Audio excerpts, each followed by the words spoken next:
आज हामी एउटा अलि फरक खालको समर्पणको कथामा गहिरिँदैछौँ। हो, एकजना विदेशी भाषाशास्त्रीको कथा। जॉर्ज भ्यान ड्रिम नेदरल्यान्ड्समा जन्मेर आफ्नो जीवनको मतलब 40 वर्ष नेपालको एउटा भाषा लिम्बू भाषालाई दस्तावेजीकरण गर्न बिताउनुभयो। भर्खरै उहाँको अ ग्रामर अफ लिम्बू भन्ने किताब पनि आयो हैन? त्यो 40 दशककै मेहनतको फल हो।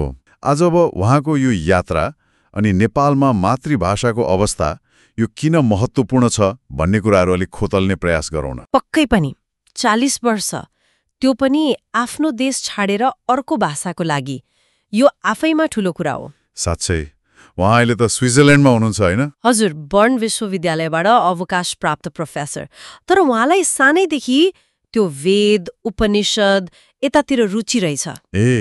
अनि त्यसैले दक्षिण एसिया आउनुभयो। हो, 11 वर्षमै बेलायत जाँदा यतातिर तानिनु भएको रे। पछि 18 वर्षको उमेरमा त भारत, पाकिस्तान, अफगानिस्तानै घुम्नु भएछ। अनि नेपाल चाहिँ कसरी आइपुग्नु भयो त? सन् 1983मा त्यो लेदेन विश्वविद्यालयका प्रोफेसरहरूले ल भाषा विज्ञान पढ्दैछौ, नेपाल जाउँ, स्थलगत अध्ययन गर भनेर पठाउनु भएछ। अनि सिधै तेह्रथुम लिम्बू भाषा अध्ययन गर्न? हजुर, तम्फुला भन्ने ठाउँमा नारायण पयाङ्गु भन्ने व्यक्तिको घरमा बसेर सुरु गर्नुभयो। अनि त्यहाँ पुगेपछि के पाउनुभयो त उहाँले? उहाँले त लिम्बू भाषालाई एकदमै धनी, ऐतिहासिक पाउनुभयो। तर अचम्म के भने व्यवस्थित व्याकरणै रहेनछ। व्याकरणै नभएको? हो, अनि यस्तो भाषा त मर्न दिनु हुँदैन भनेर उहाँ आफै कसिनुभयो। अनि त्यसैले 40 वर्ष लाग्यो? पहिलो ड्राफ्ट त 1986 सम्ममा सक्नुभयो। 1987मा त विद्यावारिधि गरेर पहिलो संस्करण निकाल्नु पनि भयो। त्यो किताब आफैमा ठूलो उपलब्धि मानिन्छ लिम्बू भाषा साहित्यमा। पहिलो संस्करण त त्यति बेलै आएर छ? हो, तर यो भर्खरै आएको चाहिँ अब 40 वर्ष लगाएर अझै गहिरो अध्ययन परिमार्जन गरेर निकाल्नु भएको हो। भाषा त निरन्तर बुझ्दै जाने कुरा भयो नि त। अनि उहाँ लिम्बू भाषामा मात्रै रोकिनु भएनछ? रोकिनु भएन। खोटाङ गएर दुमी भाषाको व्याकरण लेख्नुभयो, त्यो 93मा आयो। भुटान सरकारले अनुरोध गरेर झोङखा अनि बुमथाङ भाषाको व्याकरण पनि तयार पार्नुभयो। अहिले 68 वर्षको उमेरमा पनि अरू भाषामा काम गर्दै हुनुहुन्छ अरे? हजुर, सङ्खुवा सभाको लोहोरुङ, भुटानतिरका गोङदुक, लोहोक्पु जस्ता भाषाहरूमा उहाँको लगाव साँच्चै गजतकै छ। यो लगाव झन महत्त्वपूर्ण लाग्छ जब हामी नेपालकै वार्षिक अवस्था हेर्छौँ, होइन? एकदमै। जनगणनाले त 142 जात जाति 124 भाषा भन्छ, तर अवस्था कस्तो छ भने बोल्ने मान्छे घट्दैछन्। पहिचानको कुरा गर्दा पनि भाषाभन्दा अरू कुरामा बढी जोड दिए जस्तो लाग्छ है? हो नि, पोसाक, चिन्ह, मूर्ति यस्तै कुरा बढी सुनिन्छ, भाषाको चिन्ता कमै छ। तर 2055 सालदेखि मातृभाषा शिक्षा कार्यक्रम पनि त छ नि, होइन र? छ, तर त्यो कस्तो भने नाम मात्रको जस्तो। शिक्षक छैन, किताब छैन भन्ने गुनासो छ। प्रभावकारी हुनै सकेको छैन। कति भाषामा होला र पाठ्यपुस्तक अहिले? खै, मुस्किलले 2 दर्जन जति भाषामा होला प्राथमिक तहको। जॉर्ज भ्यान ड्रिम त यसलाई बहाना नै भन्नुहुन्छ। बहाना? अलि कडा भएन र? उहाँको अनुभवले बोलेको होला। उहाँ त भन्नुहुन्छ, कम्तीमा लिम्बू भाषाकै लागि मेरो र गोविन्द बहादुर तुम्बाहाङको व्याकरण छँदैछ, त्यसैलाई आधार बनाएर किताब बनाउन सकिहालिन्छ नि, तर गर्ने आँट चाहियो भन्नुहुन्छ। तर सायद अरू पनि त समस्या होला नि, स्रोत, तालिम, संस्थागत क्षमता, यो इच्छाशक्तिको कुरा मात्रै त नहोला कि? त्यो पनि सत्य हो।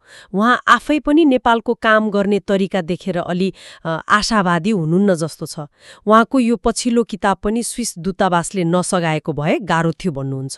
जियोस्, उहाँको जोड चाहिँ गर्न सकिन्छ तर गरिँदैन भन्नेमा रहेछ। हो, त्यस्तै देखिन्छ। एउटा कुराले मन छोयो, तेह्रथुममा पुस्तक विमोचन गर्दा उहाँ धान नाच नाच्नु भएछ, तर पालाम गाउने मान्छे नै नभेटिए रे। हो नि, अनि उहाँलाई त्यो नाच आत्मा हराएको शरीर जस्तो लाग्यो रे। कति मार्मिक अनुभव। यसले त भाषाको महत्त्व कति गहिरो हुन्छ भन्ने देखाउँछ नि है? एकदम। उहाँ भन्नुहुन्छ, भाषा बोल्ने कुरा मात्र होइन, यसले त हाम्रो सोच, हाम्रो दर्शन नै बोकेको हुन्छ। एउटा भाषाको सोच अर्को भाषामा ठ्याक्कै उतार्न सकिन्न रे। मतलब त्यो भाषा बोल्दा सोच्ने तरिका नै फरक हुन्छ? हो, मनोविज्ञान नै फरक पर्छ। त्यसैले उहाँको भनाइ छ, भाषा केवल बोल्ने कुरा होइन, जीवन दृष्टि हो, त्यसलाई मर्न दिनु हुँदैन। त्यसो भए जोगाउनै कसरी त? सरकारले मात्रै गरेर हुन्छ र? उहाँको विचारमा त सरकारभन्दा बढी नागरिक आफै लाग्नुपर्छ। मुख्य कुरा घरमा बोल्नु पर्यो, दैनिक प्रयोगमा ल्याउनु पर्यो। जस्तै युरोपका देशहरूमा गर्छन्। हो, फ्रान्स, जर्मनी, स्विट्जरल्यान्डमा हेर्नुस् न, उनीहरू सकेसम्म आफ्नै भाषा बोल्छन्। त्यो नै सबैभन्दा बलियो उपाय हो। तर अरू भाषा सिक्नु पनि त राम्रो हो नि, होइन र? राम्रो हो, जति सिक्यो उति राम्रो। तर आफ्नो छाडेर अरूको मात्र सिक्नु चाहिँ खतरनाक हो। खतरनाक? उहाँ त चेतावनी नै दिनुहुन्छ। मातृभाषा मर्यो भने कुनै पनि जाति केवल शब्दमा सीमित हुन्छ, मतलब पहिचान नै सङ्कटमा पर्छ।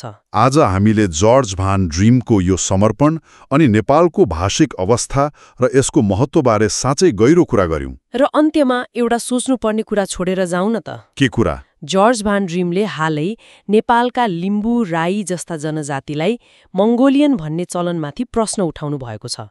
हो र? हजुर, उहाँको तर्क छ जीव विज्ञान, भाषा विज्ञान, मानवशास्त्र कतैबाट यो कुरा पुष्टि हुँदैन। बरु उल्टो यी जातिका पुर्खा नेपालबाट उत्तरतिर, मतलब चीन, मङ्गोलियातिर गएको प्रमाण छ भन्नुहुन्छ। यो त निकै फरक कुरा भयो। हो, तर यसबारे खासै बहस भएको छैन। सायद यो विषय पनि यसैगरी खोतल्ने अर्को कुनै जर्ज भान ड्रिमले नै पर्खिरहेको पो छ कि?